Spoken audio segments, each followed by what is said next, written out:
Sync it up. Well, welcome to another episode of the Lookout Podcast. Today, my guest is Brychan Demoney Gross. We worked together back on the B-Bar D, and then you became Hell in a Hot Shot. Then you got injured, and now you're dispatch. And we're coming from you, not live, but from my official studio, which is in the works right now, from a 1965 Airstream Safari. It's sexy, man. It's sexy. Yeah, it's not too bad. Well, thanks for being here, man. I appreciate you. I'm happy to be here. So yeah, I just came off a 24-hour shift, and then straight here. Oh, we got a friend. That's gonna be fun later. Oh my god, that's gonna be awesome. I'm gonna have to kill that thing. Mm-hmm. What a good start. So, anyways, we're gonna get stung here eventually, probably. Oh yeah. But nice and warm in here, which is good. Might be fix that glare coming through. Damn. Oh, you're dead. I think I got him. God, they're gonna have to edit the shit out of this. That's what computers are for. Yeah. Well, thanks for coming, man. And so right now you're injured and you're in. God, there's a few things I want to talk about, so I kind of want to air it out right now. Like a little bit of hunting. Remind me of that later. Yep. But kind of talk about career paths right now.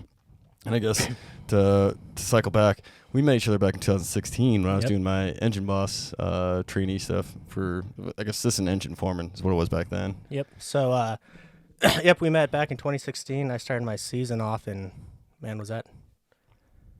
I started off with the Forest Service in 15, but before then I was volunteering with the racetrack out of Butte. Oh, yeah. And that's kind of what opened the door for wildland firefighting for me. So. What brought you into the Forest Service?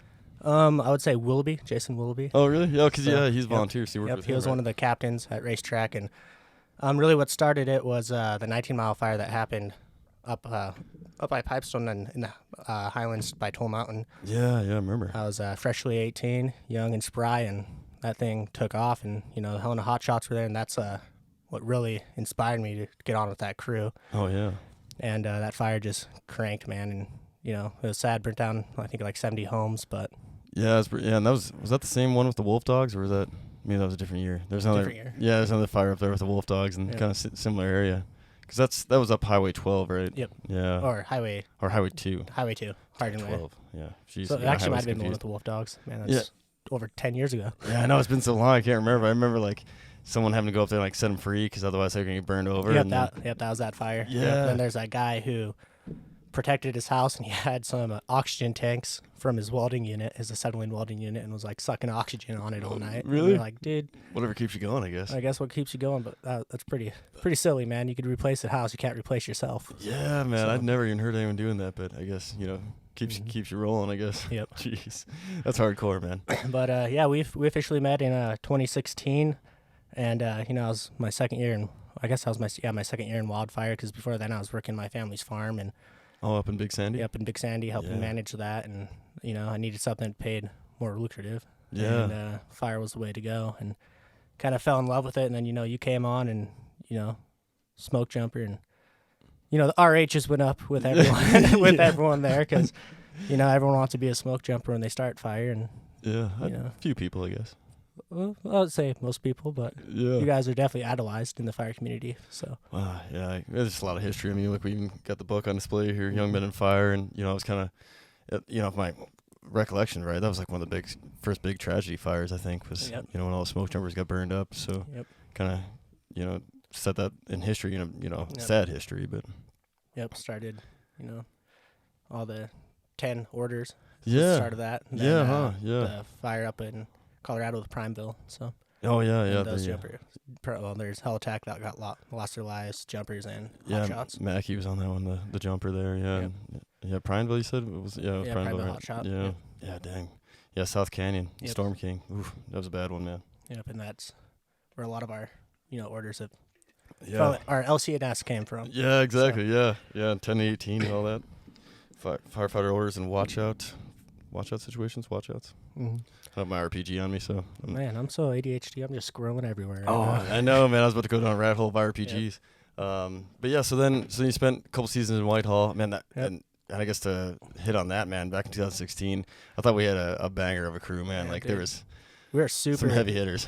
We were super blessed, man. All the overhead was either X jumpers or X shots, man, and like And then like, the overhead, and then the assistants were all ex-hot shots, and Yeah. like Whitehall is very fortunate and blessed to have that type of leadership and knowledge and skill set for that year, dude. man. And that carried over all the way into 2017, and then 2018 it kind of started fading because we started losing some dudes. Yeah, people started moving on, chasing their careers. But man, from 15 till 17, man, Whitehall was a force to reckon with, man. Oh, it definitely was, man. And yeah, I mean, we got after PT hard. We, did project work hard, fought fire hard. It was. If you aren't throwing up at PT, you aren't doing it right. Yeah, exactly, man. Yeah, we definitely had a few of those. Holy cow, those Murphs that Joe Barons was putting on. Yep. Oh my God. What a man. Yeah, what a man. He's still probably a specimen somewhere. I mean, guaranteed he's a specimen. I mean, probably. A specimen in Oregon. Yeah, well, I heard he's in the Southwest now. Is he? Yeah. Oh, back down like Payson area. Yeah, I think it's more southern. I think he's in the in RO or SO. That makes sense. Close to his family. Yeah, close to his his dad's family. in Payson, so. Yep. Yeah. So that'd be really good for him. Mm-hmm. Great guy, and tie back in with him. I don't know if I'd ever get him on the podcast because he's kind of shy, but He's not very outspoken and keeps to himself. But what a horse though. Oh yeah. He's one of the only people I didn't want to PT with before rookie training because I didn't want him to break my spirit. It's like, even though I was in the best shape of my life, probably, I was like, he's still gonna crush me, and it's gonna make me not think I can make it. Yeah, dude, I can't. 2018 fire season was it was Barrett's last year. I mean, he was only there for like half a season before he went on to his fuels job in Oregon, and man, I came in into work like in shape, and because I was trying to rookie with Helena that year because I did a long fill with him in 2017 and wasn't done with school, so they didn't pick me up, but I got on with them in 19. But I was training all winter and fall for criticals with Fred because I've heard stories. Yeah, we all heard him.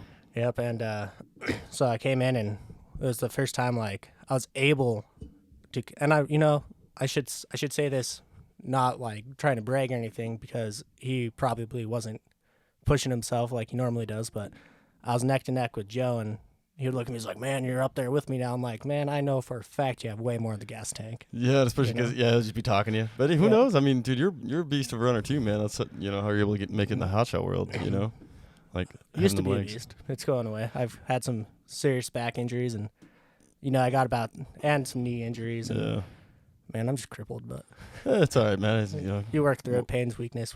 Yeah, well, wear and tear, man. So you're doing a lot better. And so I guess we jump into this part too. Is your career wise? Like right now you're taking that break in dispatch, recovering because you just had knee surgery, right? Yep. So I was trying. So I had some back issues, and was scheduled to get some back surgery this coming winter, or this past winter. Yeah. And that kind of got put on the back burner, and had some tumors that had to get removed, and that's always a shock, and you're like, shit, man, did I just draw the cancer? Is that the big thing? Like, I'm young, I should be getting this stuff. I'm fairly healthy, Yeah. But I drew that card, and had some hiccups with some of the overhead with Helena. Nothing against them. It was both parties were at fault, and really wasn't planning on going back to fire. I was kind of just burnt out especially after the 2021 season, and then the 2020 season I got life flighted, got messed up pretty bad on the Bighorn fire in Arizona. And, I was just, kind of, I guess, burnt out, and I was like, I think I need a break. And then, you get through the winter, and the winter blues are gone, and you're kind of like, man, I miss the crew, I miss that life, I want to go back. Yeah. So I called Fred up, and he had the spots filled, and so he put me on with Lincoln, and he hired me and then transferred me over to Lincoln, and I was just going to work with Lincoln, which is baller because they're a really good Type 2 crew. Dude, what a beautiful spot in the world too, dude. And we had some of our boys some of my bros from Helena over there transferred over to Lincoln because they're done with the shot life too. So. Yeah. Well, and like real quick, not to cut you off, but I want to add this to it because anyone who's done wildland fire, for whatever agency or contract, it seems like a few years, and for me it's like 5, I think, is where like I start, and I got to check myself because I'll start getting like and that, I'm trying to think of it, grumpy. I'll just start getting like grumpy because I think it's just natural, at least for like a lot of folks in the wildland world. It's like you get restless because it's like, all right, I've done this for so long. It's time for something new. And it might take your brain a little while to register, but you're like, your body's kind of getting restless. Like, I need to go try something new. And then next thing you know, like one of your buddies is like, man, are you all right, man? what's going on here? Because you're just like kind of grumping about little things that normally don't bother you, you know. And then, but it's so I think it's a natural progression, is what I'm saying. So I think what you were going through with Helena, where you said like, you know, you just had like a little bit of, you know, whatever mixed emotions there. You know, I think it's just natural for the progression. Yep, I would 100% agree with that. We had some of my bros too who ended up leaving. Same thing, like we all rookie together, and one of them rookie the year before us, and it was, you know, 2021 was a pretty insane season, and we were all just getting beat down over and over again, and it just wouldn't end. It just wouldn't end, and you know. It's wildfire. You're always gonna end up doing stupid shit, and that's just how it is. Like no matter what, it doesn't matter if you're a jumper, it doesn't matter if you're IC, you're gonna do some stupid shit that you don't agree with, but you're gonna have to do it regardless. And the best thing to do is do it with a smile on your face. But man, it got super hard last year, and I mean, I snapped last year. Some other dudes snapped last year, and it was just one of those seasons, man. Yeah, and especially like once you get as much time as you have or I have, or a lot of folks in the wildland scene, even if you're not the person in charge of the crew, you're still like you're thinking with the leadership mindset, and you're like, man, I think we could be doing this different, but some other leader has a different view on it, and maybe they talk to division or whoever, and that like this is the way they want it done, and they maybe argue the point, but you weren't there for the meeting, so like you're there digging line or sawing, like brushing out a dozer line that miles away from the fire, and it's not going to do anything, but it's more like keeping you busy, and so that can get a little old, man. Especially you're like, man, we could be doing better stuff with our time, and like you said, everyone has that, so it's just kind of natural and fire, especially in a long season where you're like you get close to that snap timber, as they say, so. Yep. And last year had a few close calls last year too, and it just all kind of built up, and I just and that's the stress people don't talk about, man, the close calls, and then the close calls, and then I didn't realize how bad it affected the crew. Like it happens to you, right? So I got life flight in 2020. We had a big sit down, everyone, and I didn't realize how bad it affected the crew, like mentally, I guess. Oh yeah, like man. We were sitting down there, dude. And like when you're on a solid crew with a solid pedigree, and you have these dudes who've been doing it forever, like you have these guys who are keep talking. I'm just close this. Sounds good. Who are tougher than nails, and you see them sitting down, we're hashing out what happened. You're sitting there, you're all talking. These dudes are, they're tearing up, and these are the toughest guys like on this planet in my eyes. Same. Guys I look up to. These guys never show emotion. Like your butthole could be fully puckered, and then they'll never show it. Yeah, man. And these guys are starting to tear up with what happened to me in 2020, and then what happened to me in 2021. Yeah, like. It's like, and then that was super hard to see, because like from my point of view, like, yeah, man, it sucked. It scared the shit out of me. Like, especially after it happened, I went home, and I'm taking a nap, and my girlfriend's sitting next to me, and I didn't realize how bad it was affecting me until she had to wake me up, because I was like screaming in my sleep. Man. I don't remember it. I was screaming. I was like, thrashing. Yeah. And she had to wake me up. I'm like, oh shit, man, maybe it's burden. There's more of a burden than I thought, Yeah, absolutely, man. And you're not the only one to experience that kind of stuff, like it happens to a ton of folks, especially in the off season, man. Like that's the biggest thing that I've been talking about on this podcast, and not just me. I mean, everybody talks about it, but like it's starting to be more of a conversation, because at least in the circles I've been going in and stuff I've been hearing, because like that off season, man, like you go from 1,000 miles an hour to 0, like in a week, maybe less. You go from that full on drip. You're constantly being fed that adrenaline, and you're so used to your body and brain working on those hormones that are constantly pumping you. Yeah. And then it's just cold turkey. You're done. And your body doesn't know how to react to it. It's like you're taking meth away from a baby, Yeah, They need that. They love it, and now it's gone. Yeah. And so the winter blues is a serious thing. Like that's a brutal analogy there. The baby, the meth baby. Dude, it's like you come out shaking, man. Like you need it. And totally. when it gets cut from you, like what do? You revert to. I hate to say, like, I shouldn't be saying this stuff, but I know a lot of dudes that revert to drugs. They revert to drinking. Yeah, doing some like dangerous shit just to. Like fulfill that need, the void, to like fill that void, help with the winter blues. And it's like, hey man, we're all struggling with this. Like, I know it sucks, because you like have to, it takes some hardcore kahunas to be like, hey man, I'm struggling, and odds are someone else on the crew or your boy's struggling the same way. And hey man, it's better to do that than get yourself down a rabbit hole. Yeah, totally, man. And I can't remember if it's a Hot Shot Wake Up or a Hot Shot Brewery. One of those folks, they put on Instagram like, hey, just call up, somebody on your crew, man. Like, just give them a shout. Today it was like a couple days ago. Like, check in with your homies. Because that's important, man. And I'm glad it's coming. It's just man, and I get it, man. Like there's no way to really see this coming because like at least when I first started, fire was super slow back in like 2008, 2007, you know, and then 2012 things were really 2011 things picked up. I think it was the wall of fire, and 2012 got even busier, and then just been crazy busy, man. So like the mental health is just like taking a toll, or the mental health part of it is taking a toll on all of us, you know. Like I mean, I've had close calls, and I took a season off, and that really helped me out, you know, because. And not even like close calls as in like, I mean, I guess I had, you know, trees land close because everyone has that, you know, it's just you work in the woods. But, you know, it felt like people were getting injured or killed, and the circle was like people I'd never heard of. And then it was like closing in on me. It felt like almost, you know, if that makes sense. Oh, yeah, definitely. The longer you're in it, the more you know. And it's definitely like my first few years, you know, every year we have, you know, upwards of 24 plus people die a year in fire. And my first few years, I didn't know anyone that was passed away. I'm like, oh, it's never going to happen to me. It's not going to happen to anyone I know. And as I have progressively extended my career in fire, every year I'm like, shit, man, I worked with those dudes. I know that dude. Or gal, you know? Yeah, exactly. Yeah.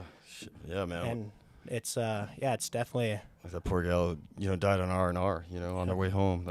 Yep. And it's rough, man. But that's one thing I think there's a huge stigma, you know. Hot shots, jumpers, even a lot of, you know, I shouldn't say that. Everyone in fire has that stigma that you have to be tough, you can't talk about anything. But and I'm like, screw that, man. If you're having a problem, fucking say it. Yeah, you got to, man. I mean, pushing it down just doesn't work for anybody. And anybody who knows anything a little bit about mental health knows. Yep. And us being, you know, college educated fellows, you got to take Psych 101. You know, it's just everyone takes it when they go to college. Yep. You know, and then. Depending on what you're going into, I think, is it all medical? You have to take abnormal psych too? Yep, abnormal psych, and then and that goes even behavioral deeper. Psych. Yeah, and behavioral psych and cognitive psych.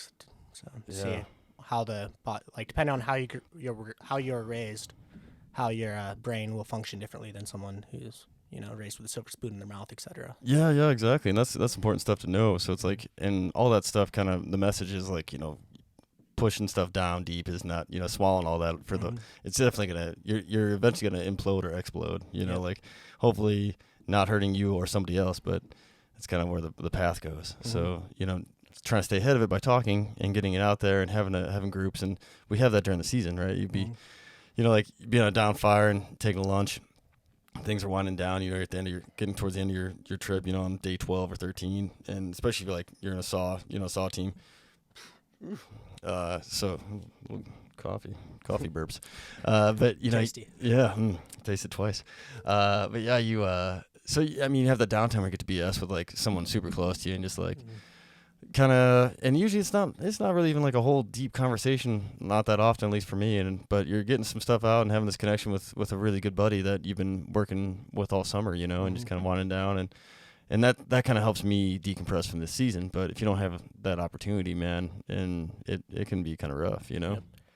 And I just think that I'll say it, man. Like, I think it takes way more kahunas and way more, you know, strength to go and talk to someone about your issues, especially like 100%. Because you don't want someone to think you're weak, right? Yeah. Because when you're weak, you aren't strong. Or, you know, it's better to be angry because when you're angry, you're powerful. You think you're powerful. Oh, yeah. So it's like, no, man, it takes way more strength to feel weak and like talk to somebody like, hey, man, I'm a little messed up. Yeah, exactly. I'm hurting, man. You know. Mm-hmm. And it took me till last season, 2021, and I had some crazy medical stuff happen. You know, not from fire-wise, but like some other things that happened, and I finally got to the point like I need to talk to someone, and luckily, you know, I don't know if I should name drop, but Tig, our assistant super Helena, was there, man. I pulled him aside. I'm like, man, I'm struggling, man. I need, like, this is going on.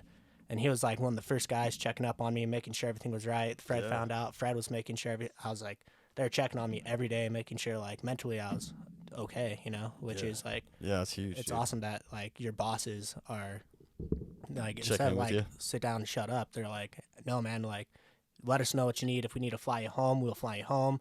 If you need to go in and like see someone, like we'll drive you into town and see someone. It doesn't matter. Like, fire's gonna burn, it's gonna burn, but we're gonna take care of you first, you know. Yeah, totally, man. You know, thank God for like the Wildland Firefighter Foundation, stuff like that, for helping out. But there almost needs like a bridge between them and us, you know. Like, and I don't know what that is, and I'm trying to figure that out with this podcast because the foundation does above and beyond, man. It's so amazing. Like, and I'm on Instagram and got them on there now, so like I see all the stuff they do, but and they do events, but I don't know, it's almost maybe too much for just one thing to take it on, one association. So it's like I'm trying to figure out how with this podcast I can do something in the off season, maybe several things. Like I was thinking like some 5Ks, maybe some kind of like obstacle course running event, like Spartan race kind of thing, or something to get things together and have it almost like team stuff. Like get the bros together. Dude. Yeah. What was that? Camera is too hot. Oh, so that's a good start. Yeah. Well, let's pause here for a second. Perfect. There it is. That's better. All right, back on. So we had a little technical difficulty. The GoPro heated up. Apparently, that's just what happens. So, second time. But we got some ice on it, so it should be good. Yeah, got her cooling off. Where we leave off? Oh, man. We were talking about like mental health. And mental health, yep. And basically it's left off like, it's better. It takes more strength to go and talk to your bro about your issues, or anyone for that matter. It doesn't even have to be your bro if you don't want to go there, man. There's a bunch of resources. I call it, counselors. Yeah. You name it. There's I think not the Forest Service, I don't know what it is, but has that hotline, or not like a hotline, but. I think so. Like if you call the help desk now, it's one of the options. Yeah, there's a new resource for mental health now. I've never used it, so I can't say if it's how good it is. Yeah. But it's a start at least. It's a start. Yeah, remember to reach out, I guess, Ideally, it would be awesome if we could get some, like, some old or, like, some retired fire dudes who've, been through the shit. Yeah. Dudes, so that they could sympathize and they know what you're going through. It's not like you get some counselor who's never done fire day in their life and they're like, well, it doesn't seem that bad. It's like, you don't even know, man. Yeah, you want someone who can kind of know what you've been through. And dudes is unisex in this, like guy, girl. Yeah, guy, girl. Yeah. So just want to get dudes that out and there. dudettes. Yeah, exactly. Sorry. So. Yeah, and then like on the fatality note, like T's and P's out to Craig Hotshots and the family of Colin Hagen. Hagen, yeah, man, just passed away just a couple days ago. So. Yep. I hope his family and everybody's doing all right as best they can, I guess. It's a terrible situation, and the whole fire world is saddened by it and feels it, So, I mean, that's how, tight the community is, like it bums everybody out, even if you never worked with Craig Hotshots or met him, But we all kind of have ties. Like it said in the one article I read that he's alum for the Great Northern, and I spent a lot of time with Great Northern. I was a squad boss for them back in the day, and then a crew boss later on, and so... Man, it's heartfelt, So T's and P's for everybody out there. Well, there goes our eyes. So hopefully everything lasts. And then back to your career wise, like the progression of smoke jumping, and selfishly, I want you to go to NCSB because that's where I rookied. And man, I had a blast, dude. It's one of the Winthrop Twisp, Methow Valley is one of the coolest, like most beautiful spots I've ever been, man. And going up the Rainy Pass is cool. And one of your best buds just rookied there. Yep. So. Yeah, man, back to my career path, I'm squirreling everywhere.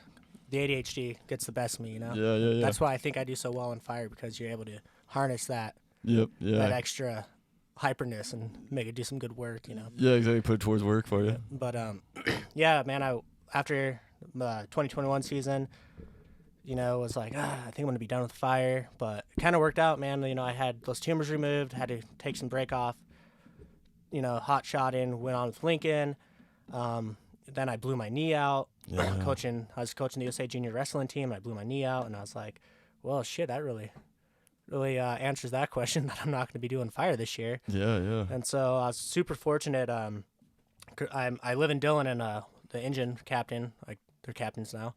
And, the AFMO and FMO I know pretty well, and I messaged them like, hey, man, I'm going in to get these tumors removed here soon, and then after a couple months of that, I have to go and get my knee reconstructed and fixed, and they're like, well, we'll see if we could get you on and do like medical grievance or whatever, and I was super fortunate, man. Fred hooked me up, and they hooked me up, and I was able to just take a lateral down to Dillon, and the boys in Lincoln were all right with it. Yeah. And I was able to just take a lateral down in Dillon, and so now I'm working out of Dillon at dispatch, and I was working the front desk and just doing, a bunch of odd-end jobs for them down there, and man, just super blessed that I was able to take that opportunity. And I mean, it's absolutely, man, good experience in dispatch.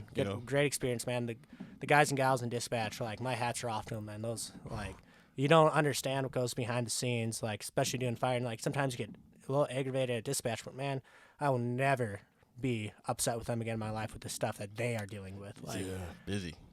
They're dealing with stuff on a whole nother level, Yeah. and they aren't just managing you; they're managing everyone off district, everyone who's here for severity, every fire. Like those, like hats off, and they are wicked freaking smart. All the people that work in dispatch, absolutely, like, man. hats It off takes to a those lot, guys and gals. Yeah, totally, man. Multitasking on another level for sure, and then everything flows for dispatch, man. Everything that happens in the whole forest, So like in fire, sometimes we get a little selfish and like want all their attention, but they're managing everybody else who's out there, like. And then even like last year we had a few lost hikers and hunters and just random stuff going on that you're trying to manage on top of like managing fires. So I mean, they like you said, man, it's hats off to them, man. I couldn't do it without them, man. So fortunate to have such good dispatchers. And yeah, man, I can't get too political, but they should be definitely in my 100% should be joined in the pay raise if that continues next year. Yeah, they're talking about not having them be having that fire pay raise. I'm like, that's BS, man. Without dispatch, you don't have fire. Exactly. You don't have fire crews, man. There's no way. Yeah, there's no way this happens without dispatch. Like they deserve. I think they should probably almost be primary fire because they're. Oh, definitely primary fire. Like without them, you don't have dispatch. It's one of our LCNS communication. Yeah, they take care of our communication. Right after lookouts, communication. LCS, lookouts, communication, escape routes, and safety zones. Yep. So we say it all the time, but when I gotta recall it, I'm like, because that's one thing I gotta watch for this podcast is all the acronyms. Because I know a lot of folks, like one of my friends, Billy Edwards, back in the Midwest, who listens to this podcast quite a bit. So huge support, and thank you, Billy, for tuning in, man, and being part of this.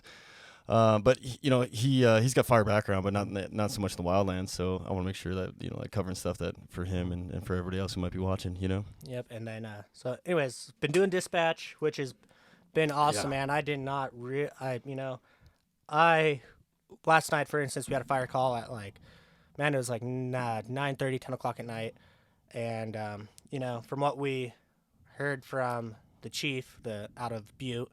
That there's a fire, and it was back where the 19 Mile fire was. So if anything happens up there, they send the army to it, because there's high spread potential up there with, it's nipple high dry grass, sagebrush, and Douglas fir and everything, and tight canyons and the whole shebang. And so the chief calls in, I call, and I was like, oh man, I'm by myself. Usually I have Jason, Ashley, Alex, Claire, those people to piggyback off of that helped me out. Nope, I was there by myself. So I get the resources going. I call up Jason, like, hey, man, we got a fire call. I need you to come back in. He just got done, doing a 16-hour shift. Yeah. I'm like, yo, Jason, I need you to come in, man. I'm a little, I'm treading the water, and I'm going down. Yeah, I'm in over my head. Yep. So he came in last night, and, he made it look so easy. I was just like, I was like, I don't know how you guys do that. Dude, I know, man. Like the dispatchers in Hamilton, same deal. Like I'd be in there.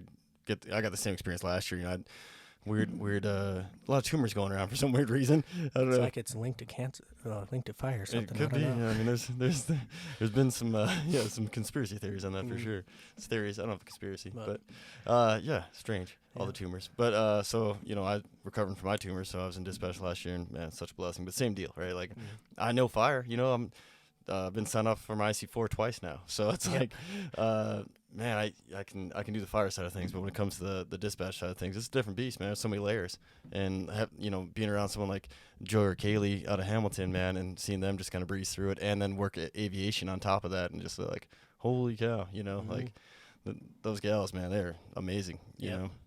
And then so back to the career thing. So I think it was a blessing in disguise, man. I had all this stuff happen because. I would have went back to some shock through the summer if I didn't have all these hiccups. And honestly, man, I think I probably would have been pretty miserable. Like I would have done the work, but knowing my personality, I probably wouldn't have been the best guy to work around because I just would have been salty. Yeah, like we talked earlier, man. You're getting restless. You've been in the same position or working for the same crew for how many years now?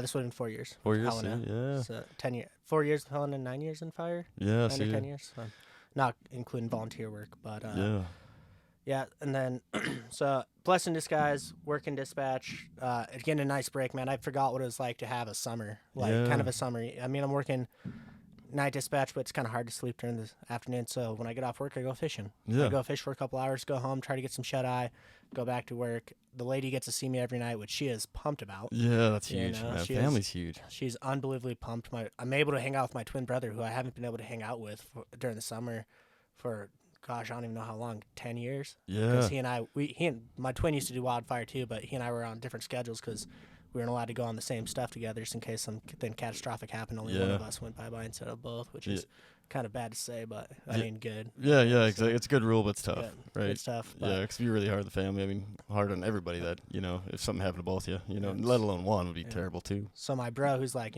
he's my best friend, my twin, he's like, the dude knows everything about me. Pretty good guy. Pretty good guy. You know him pretty well. Yeah, he's awesome, man. So he, it's awesome, man. We've been fishing. He gets his days off. He calls me up. He's like, hey, what are you doing? I'm like, oh, I'm working, but I could fish from this time to this time. And he'll drive to Dillon, and he bought a little sliding camper. So really? he comes, stays in his little camper outside my place or his girlfriend's place that lives down there. He'll stay at like Barrett's and stay in that campground. And beautiful spot go there fish too. for a couple hours. And man, it's just been a blessing, man. Been able to catch up with family time that I haven't had for years. Yeah, it's huge. Well, like you said, you guys are so close, man, and then you guys kind of got to cram it in the fall whenever you guys can get the time, like typically, which is good because it's hunting season, but still, it's like. Yep. And then like he was living in Miles City and I was in Dillon. That's 7-hour drive. Yeah, that's that's crazy. It's like a couple states in the East Coast, This is selfish. This may sound selfish, but I'm pretty jacked that he's back in Butte. It's only a 40-minute drive, and we get to hang out and see each other, so it's pretty awesome. Me too, man. I even talked, I haven't actually seen him since he got back, but we talk a lot more because he's like in the area, which is crazy. Because like him being out in Miles City, might as well been in another country almost because it's so far away. Especially for me being over in Stevensville, it's a drive. Yeah, because it's 7 hours for you. It's probably like 10 for me almost. Yep. I haven't mapped it out in a while, but it's a drive, and it's like if you go down there, you need a plan for at least a minimum of 3 to 4 days of being there. Otherwise, you're wasting your time. If you do even just like a 2-day, man. Well, like it'd have to be a 3-day because you got like a day drive on either side, you know. So you'd just be so smoked by the time you get back. But one thing I want to say about your brother Ian is talking last night. He said they won second place in the softball. Oh yeah, man. So, did he say state? It was so it's like the co-ed softball.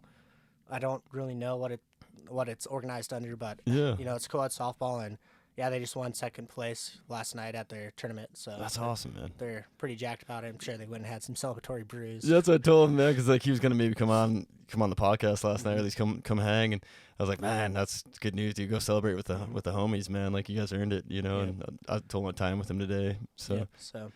That would be cool if he was here. Get all three of us, get the trio. Yeah, that's what I was kind of thinking too. If I could have planned it out, or it could have worked out, but he's going to night shift, right? So he's probably sleeping. He's sleeping right now. He goes back to night shift. So yeah, that's what I figured. I didn't want to bug him, So we'll have to get that going though, especially now the camper's getting close. We'll be able to rally this thing over to Butte one time or in Dillon or wherever, And both of us carpool down to Steve I. Oh yeah, I could do that too for sure, and then that'd make it easy to do a little sauna and podcast action. That'd be sick.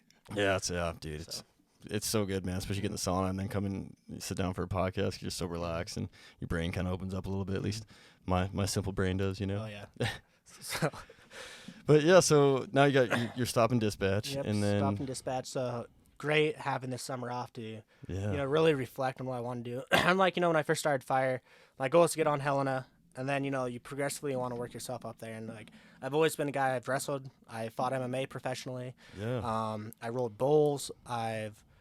Basically just about any sport you could think of that's kind of highish octane I've done because I'm like, you want to challenge yourself. I'm one of those guys I want to challenge myself and see. I want to take my body to that limit and see that's what I was gonna say. If I could break it, which I've done very good at doing. So. But also good at recovery, though, man, and keep moving. Yeah, man, I've been super, I'm like the luckiest unlucky dude there is. I have bad stuff happen, but I get the best outcome of those bad things that happen.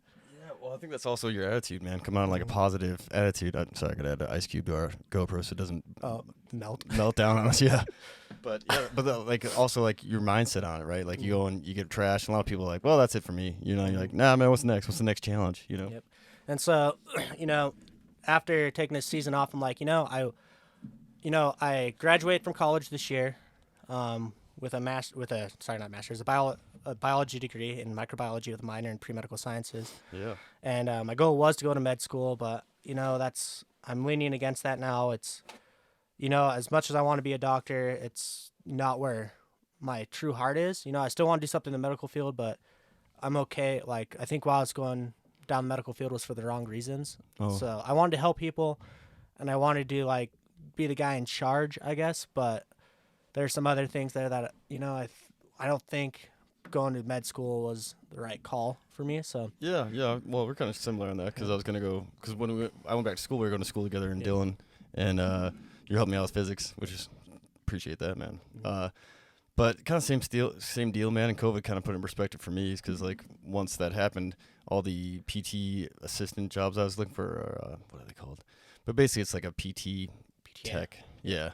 So like you just PTA, yeah, exactly, a PT assistant. So basically, you just kind of clean, physical therapy assistant. Basically, like clean and help keep the clinic up, and then also you get to like observe and shadow and get to see kind of what's going on in the PT clinic. Don't make a ton of money, but it's a little bit, enough to survive, at least for me.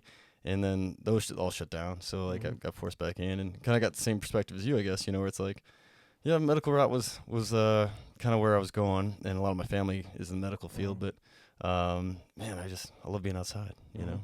And that's me, man. I love being outside. And so I came to the conclusion I had to have a pretty serious talk with my girlfriend because, she's pretty content with me just being around all summer and not being gone, especially with like my track history and almost getting hurt. And, you get hurt every season and, but some injuries are worse than others, though. Some injuries are worse than others. And she was getting pretty, she's going to get mad for me saying this, but she's getting pretty spoiled with me being home, which is kind of mean to say, but she I had to have a sit down talk with her and be like, hey, I am because I still plan on getting my master's. Yeah, smart. And especially all the credits you have, man. You got to be really close. Yep, I have only 4 classes left, and perfect. I would have graduated last year, but due to my medical hiccups, I had to take some time off and pay off medical bills because those are expensive. Ooh, they are. They got me early in my career. Yep, and so you know all about that. Yeah, that's my Crohn's. Yep. And so I had to have a talk with her. I'm like, hey, I think I'm gonna apply to jump, and she's like, are you sure about doing that? Like, blah, blah, you like having, like, it's nice having summer. I'm like, yeah, I know, but this is my last thing that I need. I think, like, mentally, I think it's the last thing I need to try to do and to challenge myself to be like, hey, I made it. Like, this is the last mountain. The last mountain that I want to climb up to. Be like, hey, I made this. I did it. I have it checked off. And I like, I want to challenge myself. I want to, it's the hardest training, civilian training. That's what I say, civilian training in the U.S. It's like, I'm too old to go in the military. I'm too busted. I've had way too many surgeries, to like try to do anything in the military, go SF or anything. Medically, they might not even let you go in because that's the same with me and my Crohn's. Because I had the same thoughts. Yep, I tried to go.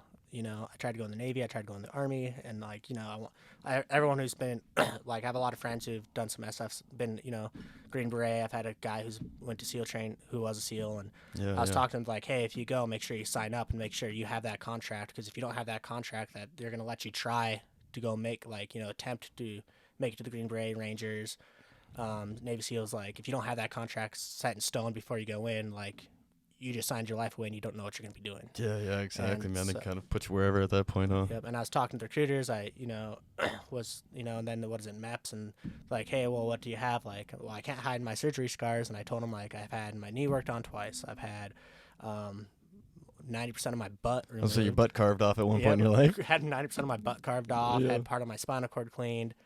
I can't hide those things. No, exactly, man. They're like, well, we take you, but we can't guarantee that you're gonna do this. I'm like, yeah, well then no, from what I've been told. And like, all right, well, here's what I'm gonna do.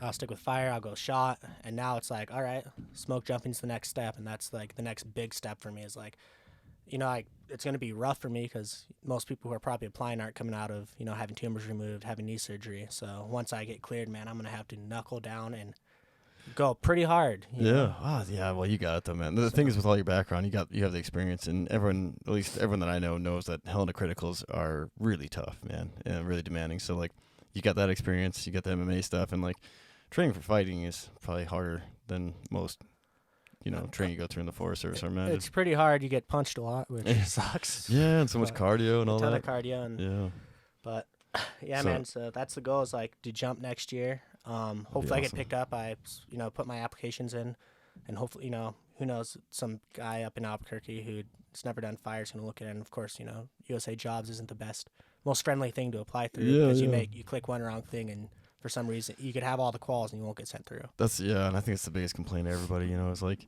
it's just tough because like Albuquerque folks, I feel for them, because they don't, like I said, they don't have like fire experience. So they're sifting through thousands of resumes, and they're the ones who make the cut, the second cut. I think the first cut's computer. So, and that's almost tougher sometimes. A computer can bump you because you might have worded something different. Like the way your app might have left something out. That's one thing I'm going to say right now for anyone who's applying. If like anyone who's looking to apply to fire or apply to a shock crew, if you want to get your name pushed through on your resume, make sure to put will work 40 plus. If you don't have that plus in there, that computer system won't put you through. It happened to me my first year applying. Oh, but 40 willing to work 40 plus hours a week. Yeah. And that's tough. See, it's those little things, Little right? things will get you, man. Yeah, totally. And that, the hard thing is too is like most of our stuff, as far as I know, is like kept in Albuquerque. Our master record, which shows all of our work history, IQCS, and which is the same thing, IQCS and master record. It has our classes, has our work history, has our qualifications. And as far as I know, most of that stuff is there. The only thing I can only see them that they would have a problem with is the end of your work eval from your supervisor. Supervisor performance appraisal is what it is, and that's the only thing that bugs me, because Albuquerque, like if they could revamp it, I would hope that they would be able to do this. Is like they can get access all of your documents that are like your SF50s, everything that has to do with hiring from the Forest Service, they should be able to access. And the only thing that you should have to send in is your resume, because it's your personal thing, and then also performance appraisal, because that comes from your supervisor. Yep. But that even should be able to get uploaded into a system that they could pull from, is what I'm trying to say. Yeah, like it should be like one big cloud where you can just pull stuff out of.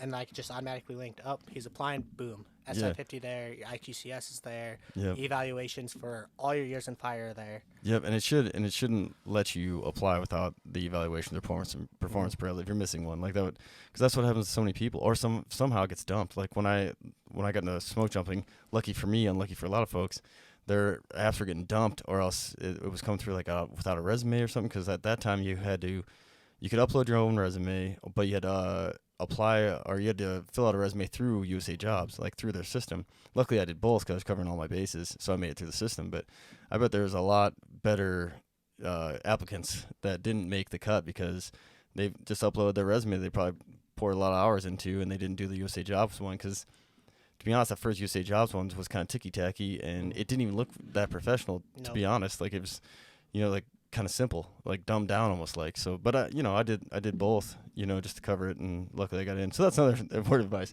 If you're applying for anything, just do it all, even if it's a pain in the neck, because then you'll have a better chance of getting in, and talk to a lot of people, ask a lot of people questions like, what's a good thing to have, and really read that job description or PD, because it will have everything it requires for the job. And make sure you just hit all those marks, in your resume to show that you've done the work, and word it similar to what they have, Exactly, because at first round, it's a computer. It's just looking for those keywords. Exactly, man. Those keywords aren't in there. It doesn't matter how good your resume is, what your experience is. You won't get pushed through. Or how good the HR personnel is. You could have an awesome HR person on your, would have been assigned to you, and you didn't even make it to that person because the computer kicked you loose. Yep. But. So I'm hoping that you go to NCSB, but sounds like you're going to shotgun your resume out there a little bit. I shotgunned it out to 3 bases, West, Missoula, and NCSB. NCSB is honestly my number one. I don't know if I should say that out loud. No, you probably shouldn't say that. Your number one is also West and Missoula. Basically, anyone who would take me up, I'm going to go. Yeah. And to be fair, that is the honest answer. That's the honest answer. But like, I have one of my closest friends just rookied out of NCSB. And in chatting with him, you went to NCSB. I was gonna say, like, there's a Whitehall history up there, man. Yeah, there's a bias, like because of that, like so that's normal. Everyone has that a little bit. So, but if they ask, they're all your number one. Yep, all of them are my number one. Yeah. So, but yeah, it'd just be a dream to jump with my bro Patty. Yeah, with your homie there, and like even like Stearman was like, hey, maybe you come out of retirement for like I was thinking about maybe doing a detail, but. I don't bounce so well anymore, man. I'm 36, but and plus I was trained on the old round, so I'd have to go through ram air training, and which I did it most of the way through once before. AK, right? Yeah, up in AK, got 19 jumps on it, so I'm familiar, but Yeah, man. I don't know if my guts would handle going through it again. That's Yeah. the only thing that holds me back is the stress. But enough about me, more about you. NCSB, I think, I rookied there, so I'm a little biased, but man, it's such a beautiful valley. Like, so awesome. We talked about it earlier, and then depends on who you ask. Is the origin, the original smoke jumper base. At least all the testing came out of there. That's a fact. And, Francis Lufkin, I think I'm saying that right, was, one of the founders. He did all the studies out of NCSB there. But for history, the first jump was out of Missoula, and not even really Missoula though. It was out of 9 Mile. So I mean, if you want to get ticky tacky, there's some things there that everyone can go with, and it's kind of funny, man. I love it that every place kind of has their origin story, and that they kind of claim their claim to fame. And the argument is like you're not a true smoke jumper till you jump a fire. So I definitely understand that. So like there's Missoula's argument there, and it's valid. NCSB had the practice jumps, so a lot of people say like the first base of practice jumps or something is what a lot of people call NCSB. And then even I think McCall even has like an Ogden story where they're doing some testing down there. And 1939 is the claim for NCSB when they're doing the testing. I think they did some kind of testing in 37 in Ogden. So like McCall can kind of throw their name in the hat a little bit too there, which is funny, man. I love it. But yeah, like any one of those bases to get it, I know you'd be happy and do an awesome job. Each base, my buddy Patty rookied out of NCSB.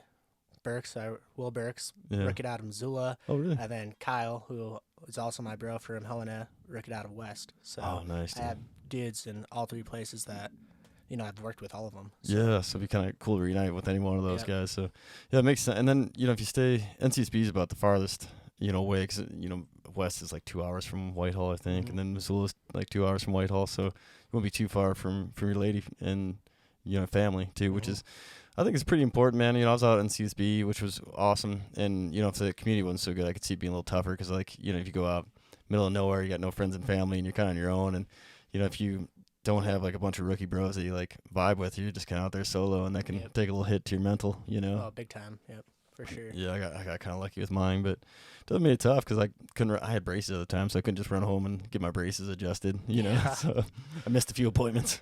That happens. Yeah, totally, man. But is it working?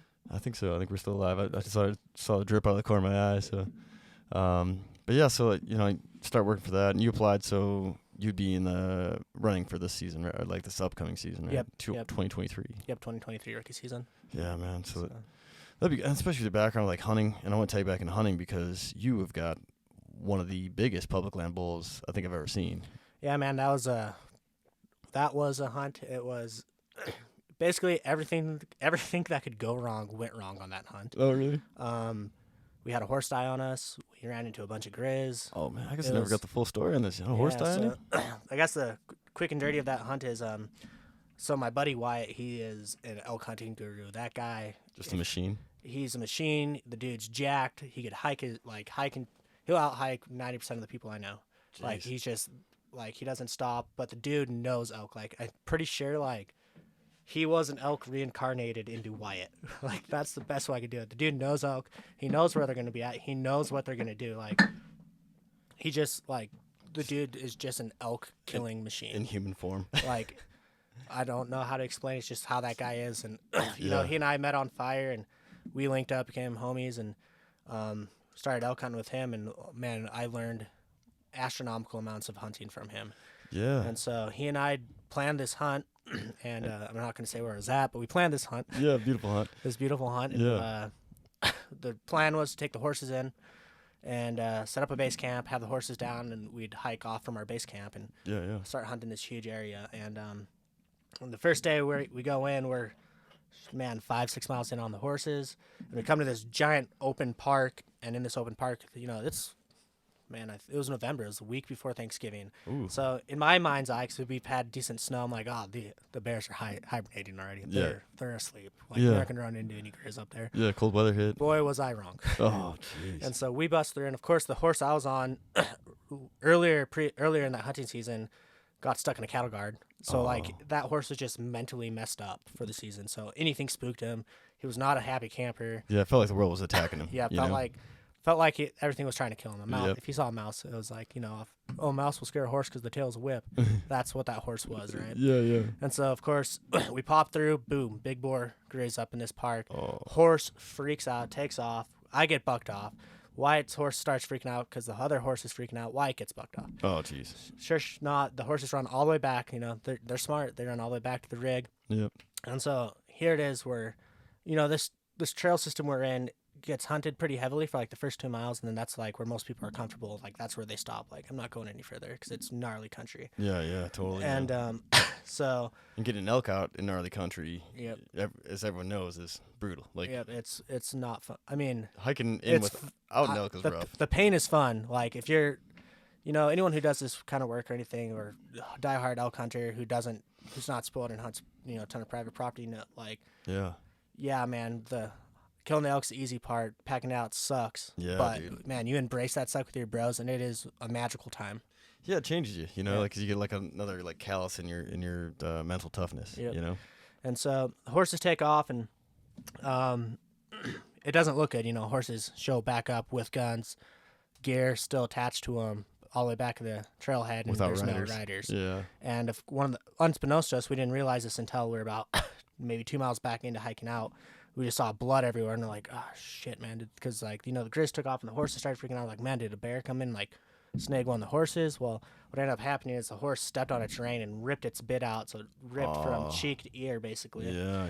And so that horse was done, and it was the horse that was having some issues, so kind of sucks, but I was all right with that horse being out. I'm like, all right, well, we're just going to have to hike in. We'll save the good horse for when we shoot something. Yeah, first packing out. And so we set our alarms, we get the horses out, you know, and you know, some dudes called search and rescue, and luckily we showed up by the time the sheriff was there. And we're like, no, those are our horses. This is what happened, blah, blah. Like, things are hunky-dory, no need for, you know, sending search and rescue in for people. Yeah, they don't send the world. Yep. And so we get back, we set our alarms at 3 a.m, get to the hunting, like where we start the beginning of the trailhead at like 3:30, and we got in by 7.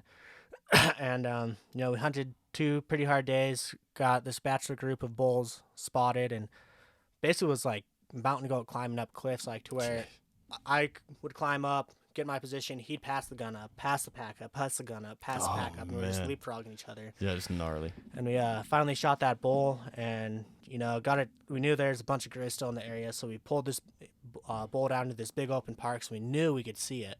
Like, when we go back out to get the horse, we could see this elk with, like, you know, quarter mile to half mile with our binos and make sure that there's not going to be a grizz chomping on it, you know? Yeah, good call. And so we end up going out next morning, same thing, woke up at like 4 or 5, gave ourselves a little time to sleep in, and get the horse, start walking the horse up the trail. We, you know, and the elk was about 3 miles off from where we could take the horse. It was too gross for the horse. Oh, yeah. So we led the horse up to the tree, took off. Garrett Stearman came up with us, called him up, was like, hey, man, we could use some extra help. Young Stearman? Yep, young Stearman, because, you know, you can't overload your horse. And yeah, totally. So Garrett drove down that night, and he came up and helped us, and we got the, you know, the elk caped out, deboned, the whole shebang, packed it down to the horse. When we get to the horse was acting super weird, man. Like, he was panting, like freaking out, pacing everywhere, and we're like, man, what was going on? Like, what's the deal? Something, and turns out that, like, after, you know, the horse, we ended up calmed the horse down, we blinded him, rubbed some blood on his nose, get some elk smell, so he gets used to that smell, because elk had that distinctive musty smell. Yep. And we thought we had him calmed down enough. Like, he wasn't shaking no more, he wasn't freaking out, he was calm. We put the saddle panniers on, and, like, this was an older horse, you know, he was tried true. He's packed out tons of elk in his career. Yes, seasoned. Yep, seasoned. So we loaded up the first hind ends, the hind quarters, and out of nowhere the horse, like, flexes really hard.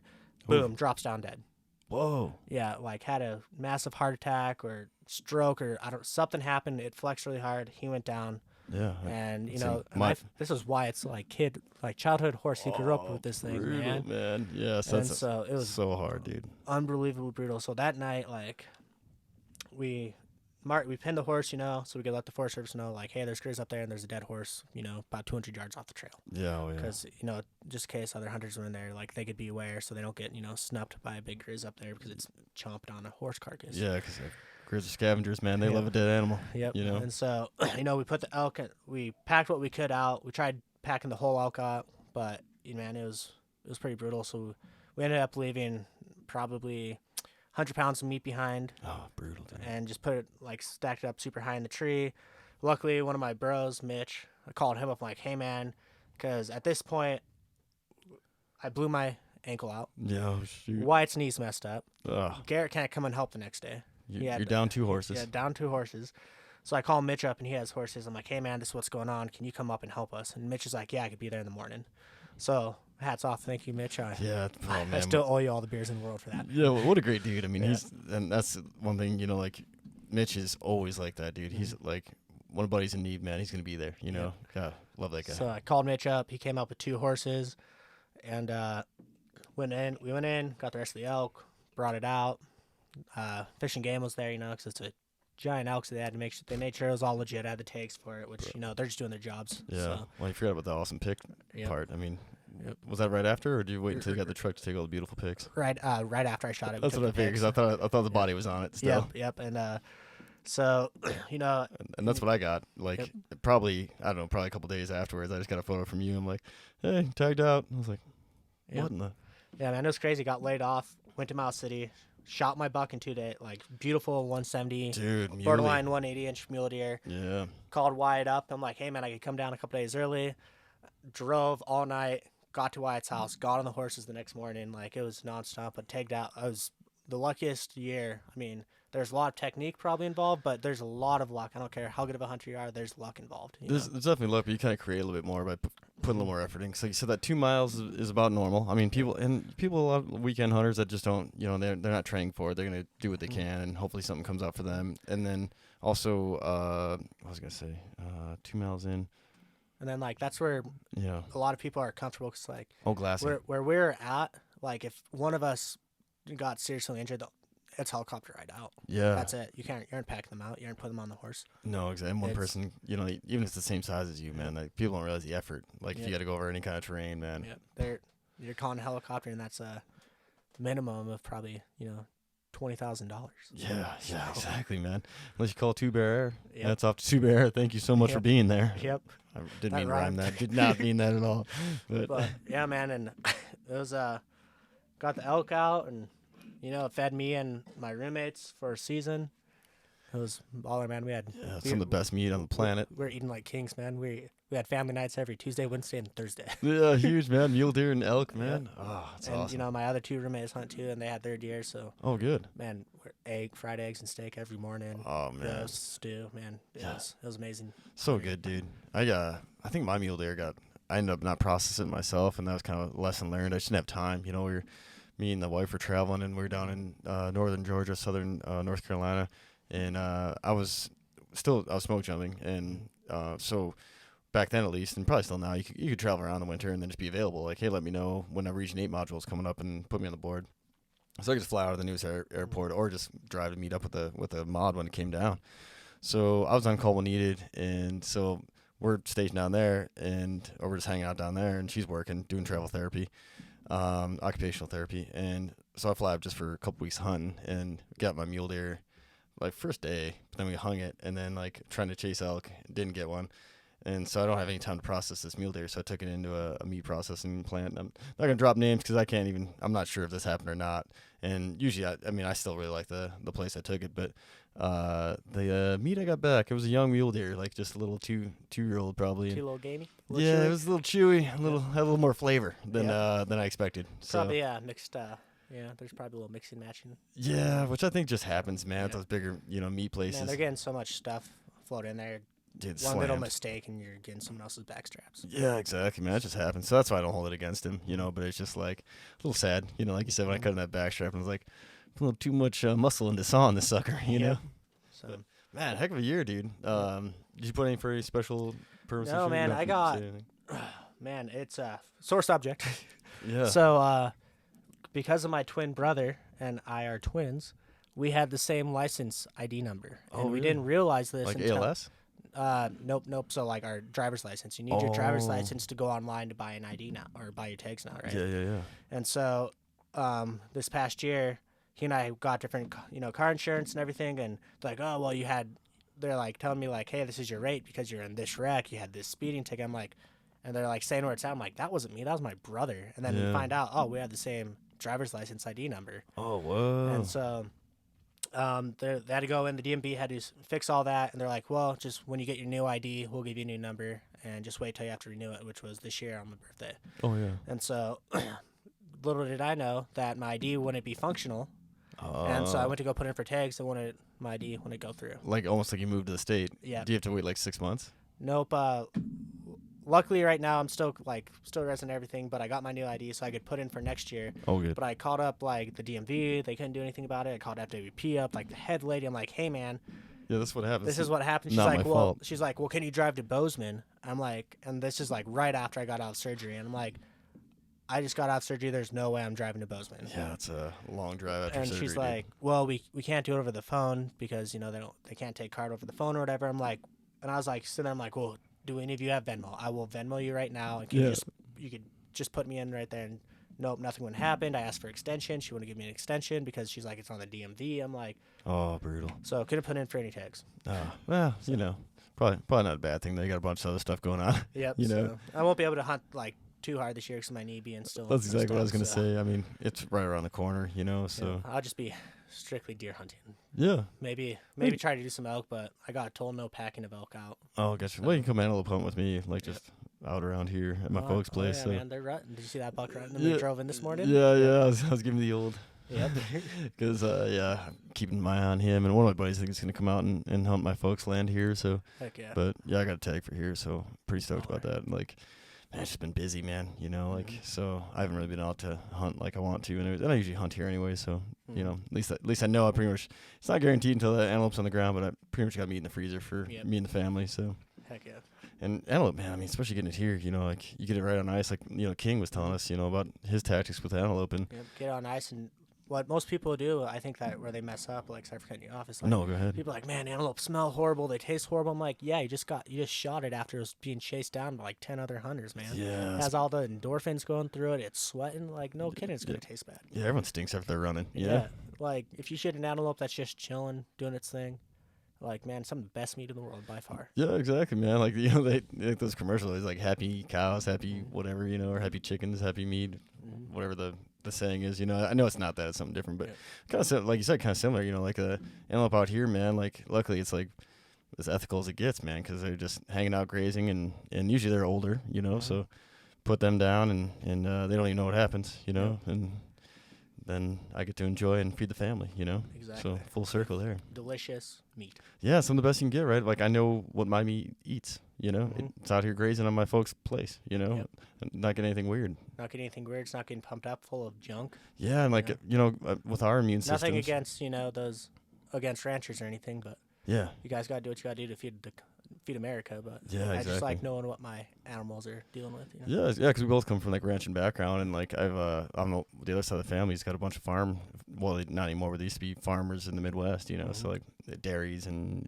even like some cattle too, but not anymore. But I mean, so like I said, we both respect it, both our families came from, but yeah, I prefer the game meat, especially for our guts, and like with my Crohn's, man, it seems to just agree better. Yeah, man. That's one thing that I didn't even bring that up, man. I was super fortunate, like when I was with Whitehall, because I have for those who don't know, I have celiac disease, and it's being a legit glutard. Like it's not like those people who are like, I think I have a gluten intolerance or whatever, and I just don't want to eat it anymore. No, like if I eat it, I get messed up. Yeah, totally. I am. If it's bad enough, it's coming out both ends violently. Yeah, violently. Yeah, no fun. But your abs look great afterwards. When I was in Whitehall, like Shank hooked me up pretty good. He got me some special mountain houses that were gluten free and whatnot. Oh, I didn't know they made those. When you're on a fire, like the government says they'll feed you and get you the food you need for your diet, whatever. That is, sorry, BS. Yeah, they don't do it. I mean, yeah, it's hard if you're like often where it's a small town that can't support that kind of stuff, but they can't. But luckily, Fred Tig and our saw boss Lewis and the squatties, they got it signed off. Oh, really? Signed off and like got an S number for it because it's something I required and needed. Yeah. So we were able to go get a bunch of. He's coming back. He's coming back for a second. We were able to go get a bunch of like tasty bites, kipper snacks, smoked oysters. Oh, awesome. Rice and already pre-made rice in a bag. Yeah. So I was able to have that. So like if I couldn't eat breakfast, I couldn't eat lunch or whatever. At least I had some calories coming in because man, some assignments I'd walk out weighing maybe like $140 if I was lucky. Yeah. No, I had the same thing, man. And like my first season, in fire in general, like my Crohn's is so bad. This is like before I had surgery and had the bowel resection. I was pretty much down to like tuna and crackers, and like these crackers I pretty much were like air, so like really not getting any kind of sustenance. Same deal, man. I lost like I want to say 40 pounds, man, and I didn't have that to lose back then. I was a late bloomer, so like I didn't put on the weight I have now until I was like 27, and I was back then I was like I don't know 18, 20 somewhere around that age, you know. And it's like, man, I was a little stick to begin with, you know. So that's really cool they do it, because I was talking to my supervisor, because I wasn't really wanting to go back to fire this year, but as everyone in the wildland world knows, and in government agencies, it's sometimes just what you can get, and I end up having to go back into fire.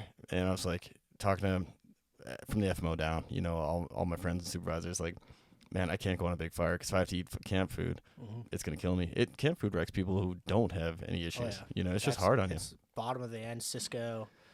Yeah, mass. It's not good, man. And it's high sugar. It's not high calorie, high processed. Yeah, it's not good for you. No, exactly, man. And I don't have too much trouble with cars, but they're because of where was it, the MTDC or NTDP, when they did that study, they figured out the caloric burn, so they you know figured out what the catering companies need to provide calorie wise. So all those high calorie meals are typically not that great for you, and a lot of greasy fat, and you know sugar, because you know a tablespoon of sugar is like 200 calories. Yeah, exactly, man. Usually I can't even hear my cell phone, and now it's going off.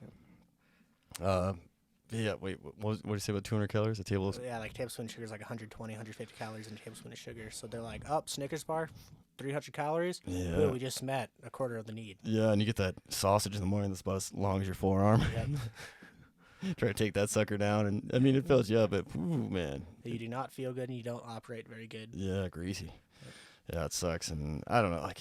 But yeah, man, super spoiled. Like once I got on with Helena, man, I was super spoiled. Those guys made sure like I had food, and even sometimes for instance, we got flown into the Nevada Creek fire, and you know, this is what Tig. He is such a good dude, man. Like, you know, I'm sitting there sawing. I'm burning tons of calories a day, and like we were sawing through some gnarly heavy dead and down, and I couldn't eat 90% of my dinners or lunches. Oh, brutal. And Tig's on a very strict diet too, and he always packs in a lot of his own stuff. Yeah. Tig, he's like, hey man, I'm not working. You're eating my stuff. I'm like, dude, you need food too. And he's like, I'm not working like you are. You could eat it. And he was giving me like his rations. I'm like, man, what a nice guy. Dude, that's like huge, like hug worthy, you know? Yeah, exactly. Can we embrace real quick for, you know, maybe a few seconds? I mean, for a supervisor to be like, hey man, you're sawing all day, and I'm like driving around in the UTV, like, here's the food. You need it more than I do. It's like baller that you have a supervisor who's willing to do that, you know? Yeah, totally, man. That kind of just shows you how tight the wildland community is. And it, you know, other places are probably like this, but just my experiences, the wildland world. And well, you hear fire in general, even like structure fire folks talk about the close-knit community and in the community. And yeah, it's just, I mean, it really warms your heart, man. Like to be part of it, I guess is what I'm trying to say. Yep. Long story. Shoot, man, I don't want to keep you up too late, man, because I know you got to get some Z's today. Yep, at some point. Yeah, do you want to talk about anything else? We've got your girlfriend's art on display. Yep. My girlfriend is an artist. She's just had this actually in an art show, and a couple other pieces. She did pretty well. Sold quite a few, what do you call it, prints? Prints? Yeah, prints. Oh, cool. Yeah. So I had quite a few people buy some prints, and then. That's a good looking piece, man. I like it. And then one thing you know, what a lot of us don't do, like what I didn't really realize is like trying to focus, especially like during the winter blues, is like back to the mental health gang, man. Like find something to keep your brain occupied. Even it's as simple as like I got huge into tie flying this winter. Yeah. And so time flies. Started tying flies for fishing, and I started fishing a ton, and it's just little things like that. Yeah, like a little meditation. Yeah, you know, little things add up to big things is my motto. Like, yeah, you know, doing like for instance, if you're on fire, oh man, someone's in a horrible mood. You know they like their Skittles, and you got a bag of Skittles in your lunch. Hey man, you don't need to give them the Skittles, and those little things add up because it's like the snowball effect. Yeah. It goes both ways. It doesn't just go down to something catastrophic that's horrible. It also goes back to the right way. You know? Yeah, man. Like even Todd, you know, being like, hey man, you're burning a lot of calories, dude. Here, have this. You know, I'm good. You know, like that's huge, man. That goes a long way. It's just a little thing. You know, Todd's just like, here, man, have some food. You know. And like we had a dude, he was man. Yeah, I know he's gonna be mad at me for this because I think he's 6'6" or 6'7". Yeah. Big boy. Yeah. Yep. He's the one who's rookie out of West, man. Like that really? Dude, he needs food. Like if his normal portions that he eats, like that they give you on fire, is not enough to fuel that man. Like no, dude. He will come like his butt disappears, his legs turn to skin and bone. Yeah. And so like all of us, like we have leftover steak. Like some of us will eat half of our steak or half of our potato. that man gets the rest because he needs it. Oh yeah, so absolutely. it's like that's what the community does. Like Yeah. I don't need this as bad as you need this. I'm gonna give it to you. Yeah, totally, man. Yeah, shoot, when I was getting ready to jump, because like and I get this heads up for anybody listening, it's like you don't want to be like bulky when you want in, but you want to have a little bit of extra calories on you, because like, man, those first couple weeks, dude, like they really carve the calories off you, because it's just you're so busy, man. You're so tired. It's really hard to get to re up on your calorie, or get back in the positive on your calorie intake. I guess you're burning so much. You're like in that curve where you're out of it, right? Like you're just burning and not gaining.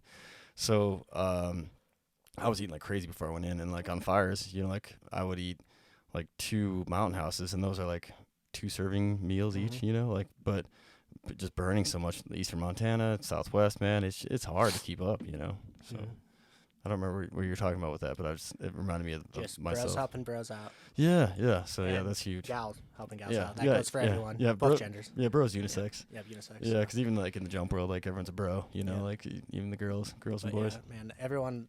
And that's the thing that's like, if you're listening to this and you're trying to get into fire, man, like that's the community that you're falling into. And that's why, there's a retention issue, and that's, a lot of because of pay and whatnot. And I don't want to get into politics of that because, I still work for the Forest Service, so I can't say much. Yeah. But I will say, man, it's like that's what ultimately keeps people around. Like we're getting nothing for pay. Yeah, they got a little pay increase this year, and it doesn't count towards overtime, just towards your base pay. Yeah. But like why people still stick around and deal with all the crap that's going on and being ran into the dirt with like how big these fires are going is because like the family that you get, like supporting each other. Like I know for a fact I have from shotting, from working in Whitehall, from working on a crew down in Douglas, Arizona. I have so many phone numbers. If something in my life hits the fan, I could make 1 phone call, 2 phone calls, and I will get a tribe of people to come and back me up. Yeah, like right then, there, they'll drop what they're doing. They don't care if they have to overheat it. Overheated. Son of, like right when the door shut, and you were screwed. Son of a gun. And the ice melted off. Messing it up. All right, let's do. There we go. Better. All right. Man, last overheat of the old GoPro, but we're back, and you got anything else you want to cover, man? Nope. One thing I do want to cover out for my boys who are watching this on Helena, and I have boys and bros on that are jumping in, Lewis and Clark and Lolo, and on a bunch of shot crews. Just want to give a big shout out mainly to my Helena bros and gals. Hope you have a good season. Miss all of y'all. Love ya. And for the rookies I don't know, hope the year's going great, and getting some good jumps out there. Yeah, everyone, I hope it, keep it safe. Season's still early. It's only August, so. Yeah, man. Good shout out. Yeah, shout out to the whole wildland community, man. Love all you guys and gals, and hopefully you're having a safe, productive season, getting some stuff done, seeing some cool country. Like I said, new jumpers, getting some good jumps in, and everyone's hopefully going to have a happy season and a good fall. And thank you for tuning in. Please subscribe and like if you want to support the channel, because I could use all the support I can get, I guess. But yeah, appreciate y'all. Anything else? Nope, that's it, man. That's it, man. Well, thanks for being on, man. I really appreciate it. Thanks for taking time. I mean, running on no sleep right now, so. That's all right. Oh, you're amazing. I appreciate you. Yep.